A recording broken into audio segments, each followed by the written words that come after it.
On the show today, we will be looking at a trending video, of course, of two personalities. One is an Oba Oloyede. He is the Oba of Osun State, and of course his counterpart in the person of Pastor Oluwasomi, who were both arrested in the US in the early part of 2024 for cases related to COVID-19 relief fraud. What has been the case thus far, and of course, what will be the likelihood if they are sentenced to jail?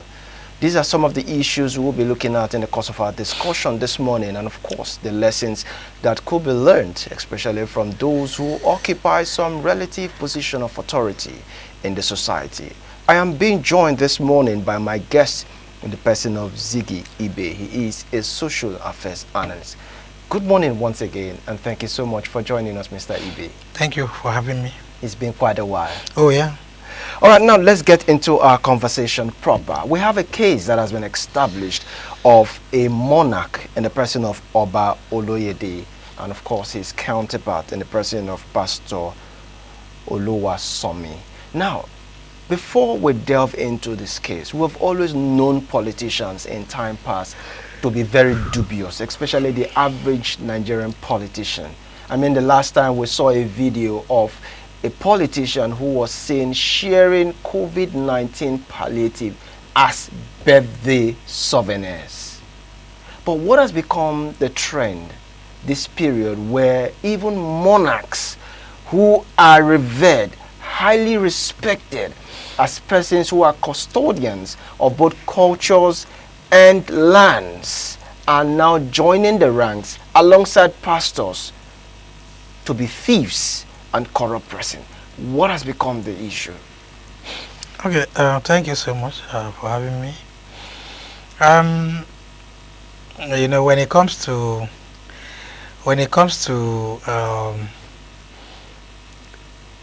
stealing public property, taking what belongs to the people, we don't give much heat again, because we are very close and used to it.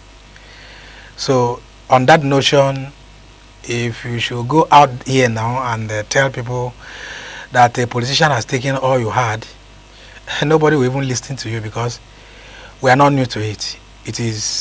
We have environmentally acclimatized to all those stories, you know. But those who are involved in this aren't tired. And one thing is very obvious. We the people are not actually giving necessary push to stopping them. Yes, even though they might resist us not stopping them, but shouting out, giving the necessary heat to return the stolen items or to return the stolen money, we are not giving it. Our culpability here is so high that sometimes these politicians know who we are, the way we react to issues, what we do when these things happen. They've read every body languages of us, and they are used to us. We are equally used to them. All they need to do is to share a little to us, peanuts, and we agreed. The case you cited here, government palliative to the people, going through one person, maybe their rep, maybe their chairman, the people representative, and all it does is to claim the ownership of that very items and feel and make the people believe that he is sharing it for them, taking the glory from those who provided it. We are used to it. We are comfortable. Okay, now let's look at the and issue. These people who does, or who are in the these people who do this, who are in the business of taking all that belong to the people, are not tired, because they know who we are. We don't complain. Give us the little of that loot, that largesse, we are comfortable. So when next such comes, they know us that these people will not talk, because when we give them a little out of what we've gotten, which is just 0.5% of what we've gotten, they will not talk. So we are used to all this. They are used to it too. So an average politician, like you mentioned, is comfortable with stealing what belongs to the whole people, cornering what belongs to the whole people, and it doesn't give a hoot. Is in our DNA. If it's not, some other people who are ready to do it are waiting in the air until it becomes their turn to do it. And this is the way we roll here. All right. Now let's look at the issue of the Oba in question. Yes. Because he has a counterpart who claims to be a pastor. That's right. Of Oluwasomi. Now, this Oba, according to information available to us, have been in the U.S. In fact, he's a U.S.-based citizen. Yes. Who had lived in the U.S. before coming home to be, crowned as Oba. the Oba of that particular community. Also. In Osun State. Yes. Now, information available to us is that he demolished his palace and assured his people that as soon as he returns back from his trip, he will build a ultra-modern palace. Good. Now, what was on his mind when he was traveling nothing. to the US? Promising the people is nothing to them. In fact, if you did not promise the people, you've not done what you're supposed to do. And that promises come with empty sustainability. It comes with empty promises. And the people don't give, that's why I say earlier time that the people don't give the hit. In fact, there are some other people who are even covering for him. There are some other people who are protecting him. There are some other people who are telling you it doesn't matter, he can rule from anywhere. It is still in this country we heard that somebody can rule from anywhere. During the time of Yar'Adua and his either wasn't his spokesperson, the former AGF said Yar'Adua can rule from anywhere. And this is the stereotype we've had. People are not bothered to ask questions. We don't interrogate the leaders. Now, coming to the Oba was elected by his people to become the people's Oba. Could become the people's monarch. And a monarch, by his special position, is a rep of the people and a rep of the traditional culture of the people. That means he sits on the throne of the ancestors, being the center between him and the people. Like a mediator. A mediator. Yeah. Between him and the ancestors. But look at the way he meddled into errors. And you and I we are talking and we say, look, if that had happened here, nothing will happen. Forever he will remain the Oba and no agency would find him wanting. And this is the way we roll here. The Oba, going further, even demolished the former office, the former edifice, believing that when he comes back, he is going to erect a more edifying, a more glorious building. But he's being held there. Even at the time he was held, the people were still covering him, telling the people that he wasn't held, that he only went missing. Only went missing. So the case that was hanging on his neck was not discussed with the people. In fact, as a revered monarch, you are even not allowed to discuss about him. Yes, as a revered monarch, you are not allowed to discuss in the open about him. So people can only discuss in huge voices about him because it is believed that he is in the spirit, because he represents the ancestors and the people. So discussing such a person is sacrosanct. You don't talk about him. All right. Now let's look at the case that has been established before him. Him and his what's it called? His counterpart. Yeah, were arrested in the early part of 2024. Especially in their roles in playing, especially fraudulently obtaining the sum of $4.2 million in COVID-19 relief fund. Monies that were appropriated for small, medium-sized Okay, businesses. Now, the issue I'm looking at here is this. it has been established right about now that Yes. they are guilty because they pleaded They guilty. pleaded guilty. And of course, forfeiture have been established. So which means that a plea bargain have been reached for a forfeiture to be made, especially looking at it from the monies and also properties that allegedly would have been associated with that crime. Now, what do you think his community back home would feel if this information gets to their notice that their Oba right now is facing... Is in a mess, financial mess. Yeah, it's in a financial mess. Nobody and also cares. facing a jail term. Nobody possibly. cares. The only thing they care now is his absence. Nobody cares. And that's how I wouldn't want to use the word dumps, but I can use advisedly. Nobody cares. All they care is the man is absent, doing well wherever he is. Then those who have a little knowledge about what is going through in US will tell you it doesn't matter because we are used to it. And I tell you, if the man had taken such amount of money from here, it's no huge, it's no big deal. Because during COVID-19, 2019 and 20, so much amount of money was made available to leaders unto their people. Such monies were not given. Yes, nobody cares. So if such is only that he went that way and he got caught. If not, here nobody will even go after you. Of course, the system will not even pick you. The system will not even pick that amount as being given to you for as a release fund. No, that money is given to you. You can use it for your personal use. You can use it for your family. You can use it as with your relatives. If you want to give it to the people, you just pity them. Oh yeah, you just pity them. So what's your take as regards the issue of forfeiture?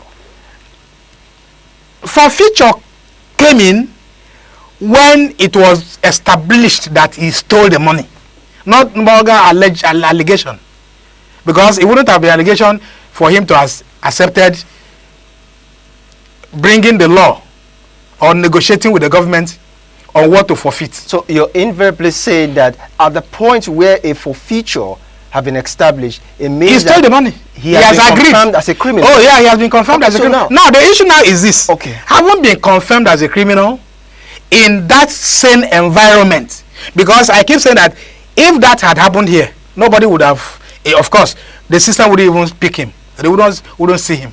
But now he had agreed. He is only trying to be involved so that there will be a softer ground for him.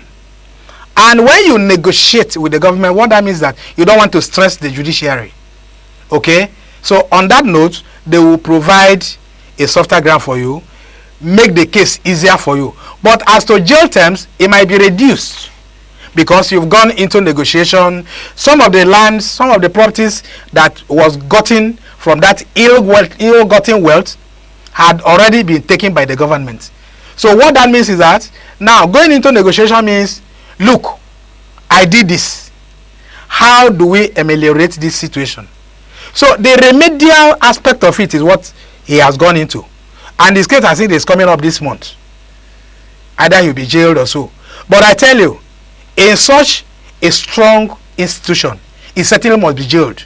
But then, he might be given a lesser number of years to spend there. Now, I asked you that question earlier because there has been conversations, especially because looking at this, there are two extreme cases. One is a pastor, the other is a royal father. Now, some persons are of the opinion, especially with the Oba, that with the way the matter is going, if he actually serves his jail term and returns home, in fact, let's even look at it from the aspect of the pastor. Now, the possibility is there that if he returns back home after serving his jail term and decides to vie for an office, given what you have seen in 2023, where a certain person who also was, allowed to go for forfeiture, a plea bargain as it were, we might likely see a situation playing out tomorrow where they would say it was his account that committed that crime. Why are you guessing?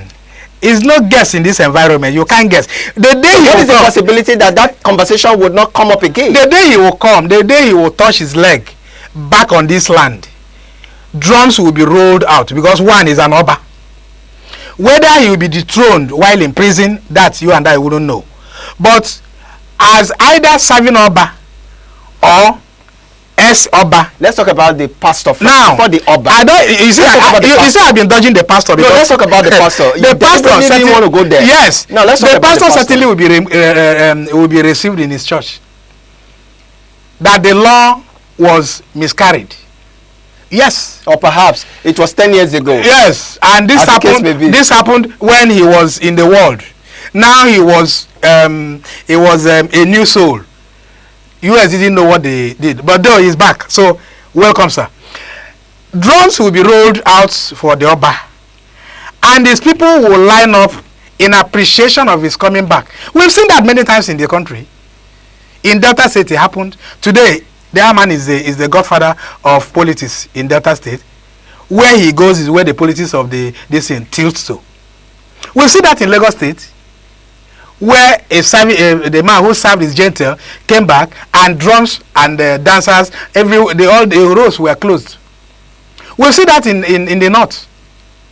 So with this, this is who we are. With this precedence that has been set over time, are you saying that we're likely to see a similar occurrence? Oh yeah, even more. This individual who is a pastor decides to return home tomorrow and contest for a political office. He will win on the basis that it was his account that did that forfeiture, yes, not his person. We've done it. We've seen it in Nigeria, where someone who went to jail became a political leader in this country many times. So nothing is everly new here. Nothing. So it brings to the question what we stand for in this country. What's our morality? The moral here isn't that we treat with levity issues of corruption. Oh, it was done because he was a Nigerian. Oh, it was done because he's from Yoruba. Oh, it was done because an Igbo. Oh, it was done because and that and that. And this is who we are. Sentiments. So, and you are not even talking about a man who was convicted here. We're talking about who was convicted in US, far away US. When he comes back, how many people will even remember that he was in detention? How many people? In far away US, how many people? Irepodu, such a remote village, will remember that the Oba was once in detention. Please, let's talk for a different thing. So the issue here is this. This is who we are. And it has already reflected in our lives. The way we approach issues, the way we do so many things, the way we talk about them. Okay, this man we are talking about has left his throne since a year. I think he went to US 2004, early 2004 when he was crowned. He brought down the edifice that was there before, only to come back and rebuild the place. And now he's being held. And since there was even a video, there was one of the festivals that was his video was played to the people via a Zoom, and because the leaders were trying to prove that he was an innocent person and he was engaged in conducting affairs with the ancestors, and they have to play a Zoom to the people, and the people erupted in happiness that their leader was alive. It happened in one of the festivals. So how do you convince such a people that their leader, a revered Oba, is being imprisoned? No, please, Oba doesn't go to prison. So how would in this land? So how would they treat even in US? So US might have a receipt. How would they treat this case, considering his very lofty position that he occupies, an Oba for that matter? They said they would treat it the first time we'll be seeing an Oba being marched into the. They will treat it with all levity. All levity in the sense that the people who dish out such instruction or information to the people will not be taken serious. Oba to a prison. I beg, please, can you discuss another thing? They will not, and such can never be discussed in the public. Are we likely to see a situation where the judiciary over there will be lobbied somehow? No, you can't compromise anything there. And Oba does will step into the jail. When you are president have been going to prison there now. President have been going to prison. Lawmakers have been going to prison. I'm talking about a forget that. Musicians have been going to prison. Celebrities have been going to. It's only here that name matters.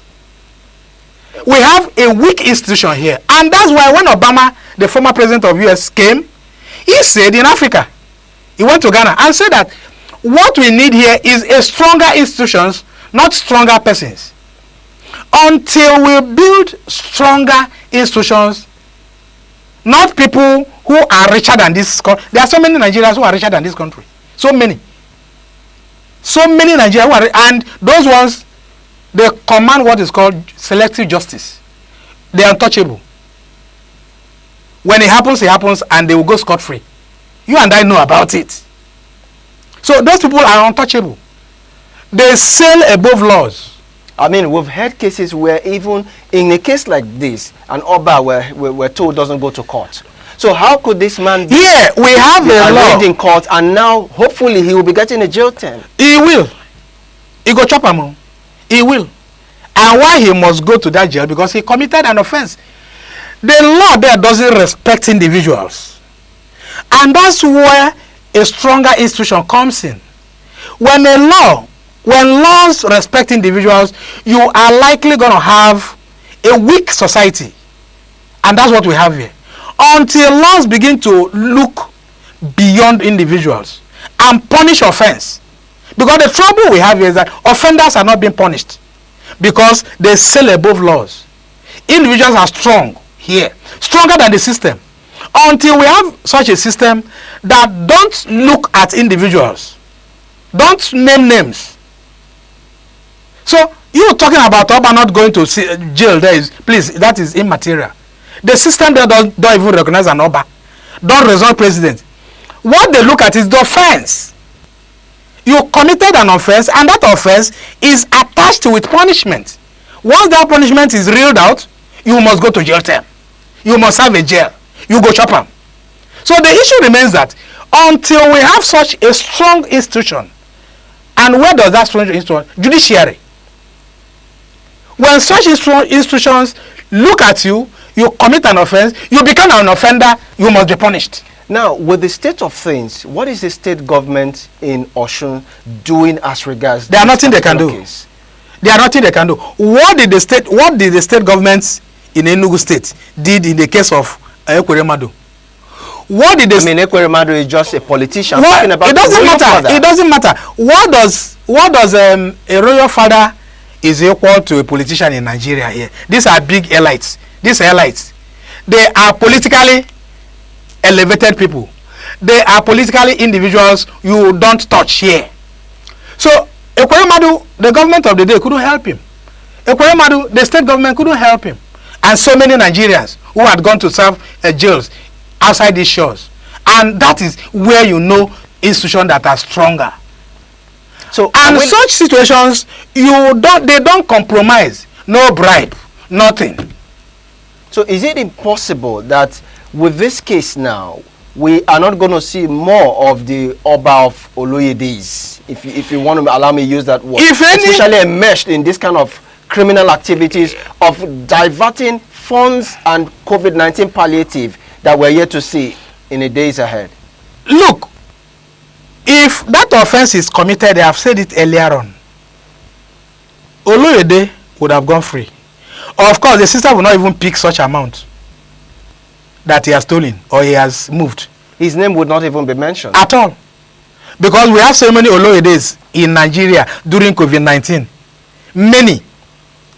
Government of the country spent so much amount of money. I must confirm that to you. To the people. But the money did not get down to the people. It did not. I sitting there where I did not receive a dime as a COVID-19 relief. And so many Nigerians. Oloyede went there wearing his Nigerian garb to commit such fraud. And he was doing it in the system that is stronger than the country was coming from. That is the rascalities of leaders here. That what played out there. Played out with him. But he did it in a wrong environment. And the system caught up with him. So if Oloyede had done that here, nobody will pay. The system will not even pick such amount. So because it will be paid into his personal account, not his company. And so many of these companies might not even be registered. Have you not heard so many contracts that was paid into so many companies that were just a day old? Have you not heard about so many companies in Nigeria that the monies were paid into such company that was just registered in the morning? In the evening, money was paid into it. Have you not heard of so many company money was paid into that will be registered tomorrow? Some not even registered. So, giving such explanations and such evidences, Nigeria doesn't have such financial aggregate to pursue individual whose such amount was paid into the account. Now, as we coast home with our conversation, what do you think the state government at different levels in Nigeria needs to do about a case like this, given the fact that nobody, as EFCC once claimed, is above the law, if found in such kind of mess? We need a stronger system, a stronger institution. Those who are ready to step on toes in those ministries, in those environments where they serve.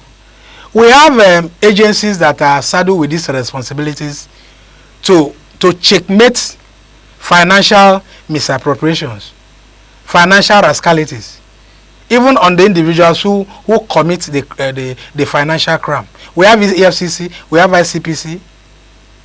Those institutions are enough to checkmate financial profligacy. Malfeasance is everywhere because people are not being caught. When people are being caught and they are punished, others will learn. Offenders are not being punished in this land. Why do we have so many people with so much rascality, financial rascality, misbehaviors? Because they know that when they commit an offense, they are not being punished adequately to deter others. And such systems will always encourage people more to do more because they know that when they do this, they are not being punished. So until we have such a system that would punish offenders, you and I unfortunately live in a system that don't castigate, don't punish offenders, don't make people learn. Because when you do something and you are being caught, a deterrent is needed so that others who are coming in your fold will not do it. Because offense is all about making people being afraid, instill fear in them. How did we get to where we are now in the insecurity wise? Is it not because we did not pay much attention earlier to nip the insecurity in the bud? Today, they've been allowed to fester. We have been engulfed in insecurity, banditry everywhere, kidnapping everywhere. How do we get to where we are? It is because issues are not being taken care of earlier enough to checkmate the existence. Otherwise, they will fester. And the moment they are festered, then we're in trouble. We'll be engulfed. That's a beautiful way to leave the conversation. Thank you so much, Mr. Ziggy Ibe, social affairs analyst, for giving us your 2 cents on the issue this morning. We really appreciate it. Not up to 5 cents. Yeah, exactly. Okay, thank you. Thank you so much. All right, that's our offering for you this morning from our Lagos Network studios. We do hope that you've enjoyed every bit of the conversation this morning.